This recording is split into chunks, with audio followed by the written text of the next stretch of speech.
Hello guys, welcome na naman sa ating vlog. Meron ulit tayong gawa na Panasonic, yung top load.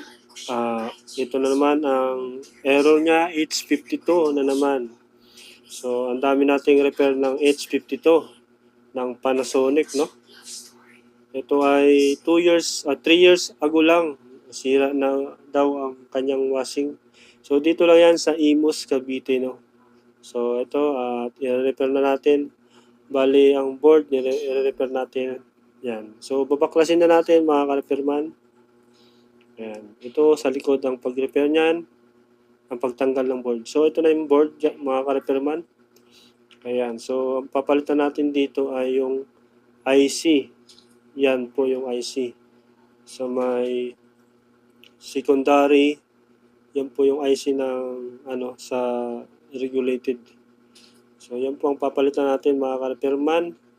Kaya keep on watching lang kung paano natin gagawin. So, ito po yung piyesa natin mga ka-repairman. Ayan. So, keep on watching mga ka-repairman at paano natin matanggal itong IC. Alright. So, ito na mga ka-repairman, no?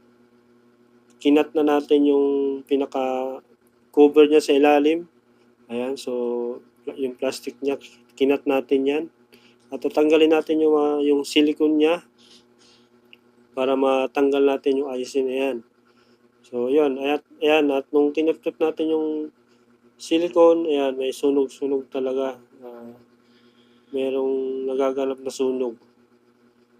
So, naluto yung silicone. Ayan. So, papalitan natin yan mga ka-repairman. At ito na, tatanggalan natin yung pyesa. Ayan. Inangat na natin yung pyesa na yan, yung IC na yan. Yan po ang cause ng H52. Ayan. H52 error. So, ito na at papalitan natin. Ito na yung bago na IC. Ayan. So, kung may mga ganito kayo guys na problema na H52, PM nyo lang ako. PM nyo lang ako sa FB page, sa Facebook page, RVM Tech. Pwede nyo po ipadala yung board o kahit saan kayo sa Manila o Cavite. Ayan. So, ipadala nyo lang at magagawa natin yan. At may warranty po tayo dyan sa board na yan. Mga problema ng board, may warranty tayo dyan. So, ito na, nakabit na natin mga ka-repairman.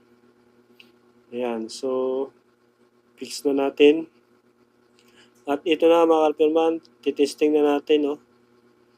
At ikakabit na natin yung mga socket niya sa board. Ito pala yung supply ng inverter motor. Ayan. At ito yung mga sensor. Ayan, kinabit na natin yung mga socket niya. So, ayan. Yan guys. So, ganun lang mga ka-repairman.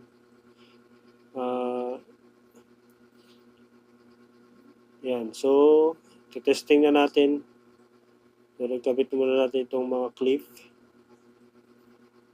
Ayan. So, ayan na. Testing natin. So, una natin. Ayan. Wala nang error mga ka-repairman. Wala na yung H52. Ayan. Restart na tayo ng wash. Ayan. So, okay na yung kanyang washing. Masaya na yung ating client at nagawa yung kanyang washing, no, sa pamamagitan ng home service. So yun mga ka-repairman. So kung bago lang kayo sa YouTube channel ko, please subscribe and click notification bell para lagi po tayong updated sa ating vlog. So kung may papagawa po kayo ng washing, TV, etc., mga aircon, PM nyo lang po ako sa TikTok, sa YouTube, sa Facebook page. Yun. PM nyo lang po ako mga ka-repairman. So yun, nag-start na yung washing yung ating client, no? Ayan, umikot na. So yun, mga ka-repairman, maraming salamat. See you!